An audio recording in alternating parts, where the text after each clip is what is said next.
Hello everyone, कैसे हैं आप सभी। आज हम लोग पढ़ने वाले हैं इलेक्ट्रोमैग्नेटिक इंडक्शन। देखो भाई, मेरा नाम है दिग्विजय सिंह और मैं आप लोगों का स्वागत करता हूं अपने यूट्यूब चैनल फिजिक्स मंत्रा में। तो अपन चालू करेंगे electromagnetic induction.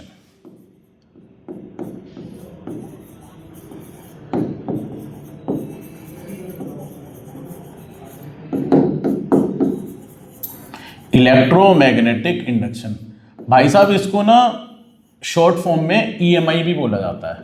EMI, electromagnetic induction.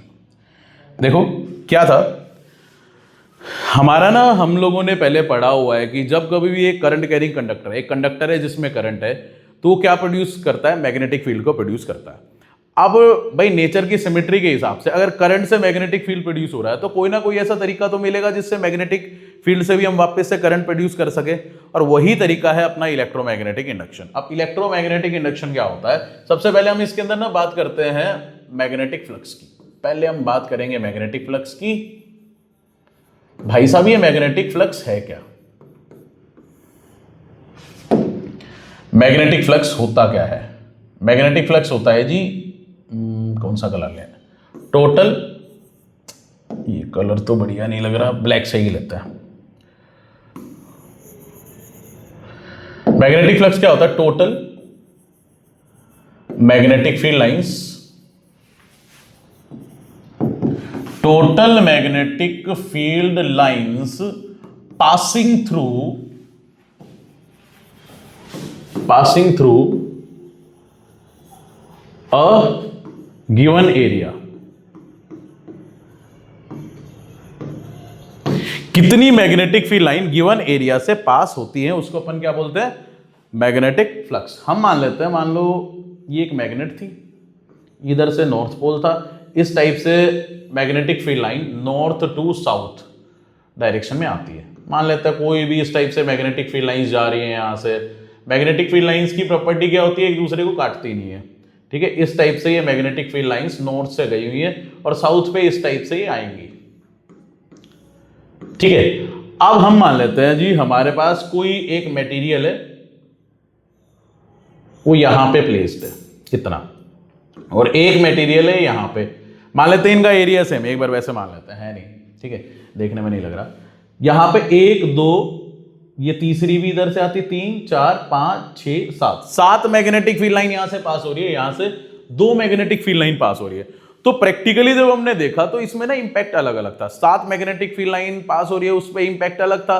2 magnetic field line पास हो रही है, उसमें इंपैक्ट अलग था। मतलब वहां पे मैग्नेटिक फील्ड की स्ट्रेंथ कम थी और 7 वाले में मैग्नेटिक फील्ड की स्ट्रेंथ क्या थी? ज्यादा थी।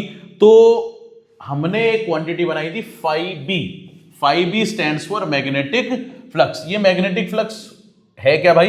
ये होता है vector B dot vector A, B dot A, या हम इसको बोल दे BA cos theta. B dot A is equal to BA cos theta. तो आपका मैग्नेटिक फ्लक्स क्या है जी? मैग्नेटिक फ्लक्स हो गया BA cos theta vector B dot vector A। हम मान लेते हैं 4 मैग्नेटिक फील्ड लाइन है और ये हमारी कोई भी कॉइल है या कोई भी हमारा कंडक्टर है उससे पास हो रही है। 4 मैग्नेटिक फील्ड लाइन पास हो, अगर मान लो मैग्नेटिक फील्ड बढ़ जाए, 4 की जगह 5 हो जाए, तो ये 5 हो गए भाई, अंगूठा भी मिला के और ये भी पेन भी मिला के 6 हो गई, तो 6 पास हो रही है।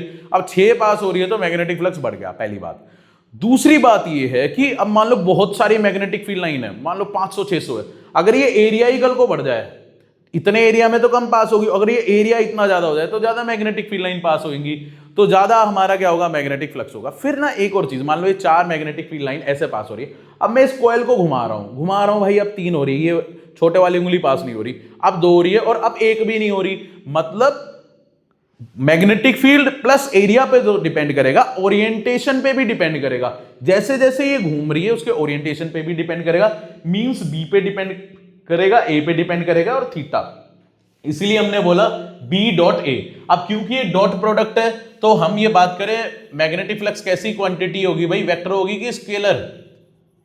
वेक्टर क्वांटिटी ये नहीं हो सकती। क्यों? क्योंकि यहां पे B डॉट A है, कैसी क्वांटिटी होगी भाई? हमारी स्केलर होगी। क्यों स्केलर? क्यों होगी कि B डॉट A है भाई, B dot A। Dot product को क्या बोलते हैं अपन? स्केलर प्रोडक्ट बोलते हैं। तो ये हमारी कैसी क्वांटिटी होगी जी? स्केलर क्वांटिटी होगी। कितनी मैग्नेटिक फील्ड लाइन पास हो रही है भाई? 1 2 3 4 500 700 भाई ये तो सीधी सी बात है, वेक्टर थोड़ी है, 1 2 3 4 नंबर है, मैग्नीट्यूड है, ठीक है कि नहीं है। तो जितनी मैग्नेटिक फील्ड लाइन पास हो रही है आपके गिवन एरिया से, उसको अपन क्या बोल देंगे जी, हमारा मैग्नेटिक फ्लक्स, ठीक है। अब हम बात करने वाले थे इलेक्ट्रोमैग्नेटिक इंडक्शन की। भाई साहब ये देखो, इलेक्ट्रोमैग्नेटिक इंडक्शन प्रैक्टिकली है क्या? हमने क्या बोला, नेचर लव सिमेट्री। अगर करंट से मैग्नेटिक फील्ड प्रोड्यूस हो रहा है तो कोई ना कोई मेथड ऐसा मिलेगा जहां से मैग्नेटिक फील्ड से वापस हम करंट को प्रोड्यूस कर सकते हैं, and that method is known as electromagnetic induction. Michael Faraday ने कुछ एक्सपेरिमेंट किए, जैसे हम ले लेते हैं भाई, ये आपकी एक कॉइल है, इसके साथ में ना यहाँ पे गैल्वेनोमीटर लगा दिया, ठीक है। यहां पे ये एक क्या करता है, एक मैग्नेट है, मैग्नेटली इस मैग्नेट को इधर इसके पास में लेके जा रहा है। मान लो ये कॉइल है और ये मैग्नेट को लेके जा रहा है, गैल्वेनोमीटर इधर लगा हुआ। जैसे ही इसको लेके जा रहा है वैसे इस गैल्वेनोमीटर में आ गई भाई डिफ्लेक्शन। इस गैल्वेनोमीटर में वैसे डिफ्लेक्शन आई, रोक दिया तो डिफ्लेक्शन नहीं आई, मोशन था डिफ्लेक्शन आई, रोक दिया नहीं आई, वापस लेके आया तो भी डिफ्लेक्शन आई, लेकिन अपोजिट डायरेक्शन में रोक दिया तब नहीं आई। तो यहां से क्या सोचा यार इसने, जब मतलब मैग्नेट को लेके आ रहा है, इसको लगा कि भाई मोशन के कारण ना यहाँ पे क्या हो रहा है, अपना ईएमएफ इंड्यूस हो रहा है या करंट इंड्यूस हो रहा है। लेकिन इसने फिर क्या किया, इसकी जगह इसने सोचा यार हुआ क्या, मैग्नेट क्या प्रोड्यूस कर रहा है, मैग्नेटिक फील्ड इसने लिया, फिर करंट कैरिंग कंडक्टर को लेके जाता है। जब ये लेके जा रहा है तो आपका करंट इंड्यूस हो रहा है गैल्वेनोमीटर के अंदर, नहीं लेके जा रहा, रोक दिया तो नहीं हुआ। अपोजिट डायरेक्शन में लेके आया तो भी आपका हुआ, लेकिन डायरेक्शन करंट की क्या होगी, अपोजिट होगी। तो यहां से इसने निष्कर्ष निकाला, भाई आप मैग्नेट को लेके आ रहे हो या आप करंट कैरिंग कंडक्टर को लेके आ रहे हो, जब रोक दिया तब नहीं हो रहा, जब आप लेके आ रहे हो तब हो रहा है। इसका मतलब इसने ये निष्कर्ष निकाला, जब कभी भी मैग्नेटिक फील्ड चेंज होगा, भाई आप मैग्नेट को लेके आए या आप करंट कैरिंग कंडक्टर को लेके आए, तो आपने अल्टीमेटली किया क्या, आपने किया मैग्नेटिक फील्ड को चेंज। तो ये यहां से इसने निष्कर्ष निकाला, जब कभी भी मैग्नेटिक फील्ड चेंज होगा तो क्या हो जाएगा, ईएमएफ इंड्यूस होगा। लेकिन फिर इसने देखा भाई कॉइल को अगर मैं घुमा दूं, कॉइल को घुमा दूं, पहले 4 मैग्नेटिक फील्ड लाइन, फिर 3, फिर 2, फिर 4, इस टाइप से फिर घटनी चालू, तब भी क्या हुआ, आपका करंट इंड्यूस हो गया। फिर इसने सोचा यार खाली मैग्नेटिक फील्ड के चेंज होने से नहीं हो रहा है ईएमएफ इंड्यूस। इसने निष्कर्ष क्या निकाला, मैग्नेटिक फील्ड के कारण नहीं, मैग्नेटिक फ्लक्स के कारण हो रहा है। तो यहां से ये क्या निष्कर्ष निकालता भाई, ये बोलता है whenever the amount of magnetic flux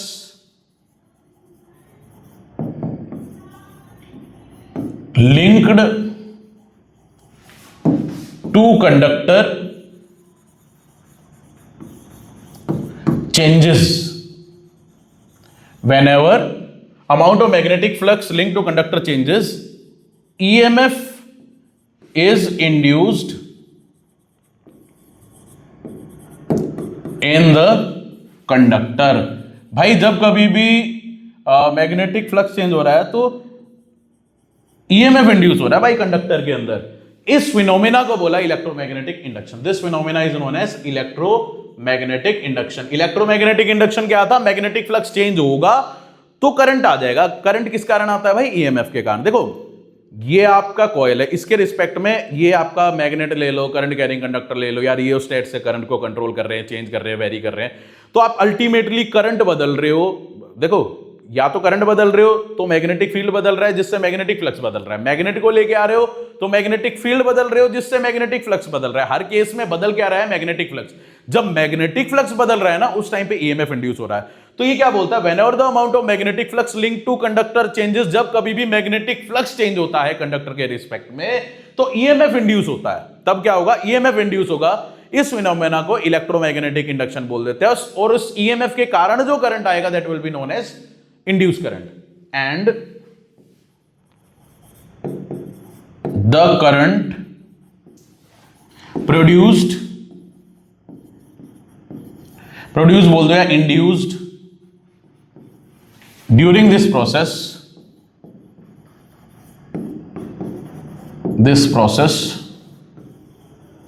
is called induced current. इसको क्या बोलेंगे भाई,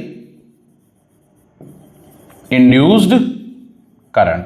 तो भाई साहब हमारा इलेक्ट्रोमैग्नेटिक इंडक्शन था क्या, इलेक्ट्रोमैग्नेटिक इंडक्शन था जब कभी भी मैग्नेटिक फ्लक्स चेंज हुआ कंडक्टर के रिस्पेक्ट में तो कंडक्टर ने अपने अंदर ईएमएफ इंड्यूस कर दिया, या मैग्नेटिक फ्लक्स चेंज होने के कारण कंडक्टर में ईएमएफ इंड्यूस हो गया। ईएमएफ क्या होता है भाई? एक टाइप की वोल्टेज। अगर वोल्टेज आई या पोटेंशियल डिफरेंस क्रिएट हुआ, पोटेंशियल डिफरेंस क्रिएट हुआ तो उसके कारण क्या आएगा? करंट आएगा। वो जो करंट आया मैग्नेटिक फ्लक्स के चेंज होने के कारण, उस करंट को हमने क्या बोला? Induce current. और इस प्रोसेस को क्या बोला? Electromagnetic induction. So what do you mean by electromagnetic induction? Whenever the amount of magnetic flux linked to conductor changes, EMF is induced in the conductor and it lasts so long till the change in current is continued या change in flux is continued। जब कभी भी magnetic flux change होता है तो EMF induce होता है। This phenomena is known as electromagnetic induction और उस करंट को induced current बोलते हैं। ये हमने अभी बात करी कि भाई इलेक्ट्रोमैग्नेटिक इंडक्शन। अगर आपको इलेक्ट्रोमैग्नेटिक इंडक्शन होता क्या है, मैग्नेटिक फ्लक्स क्या होता है, अगर ये समझ में आया तो नीचे आप कमेंट कर सकते हो।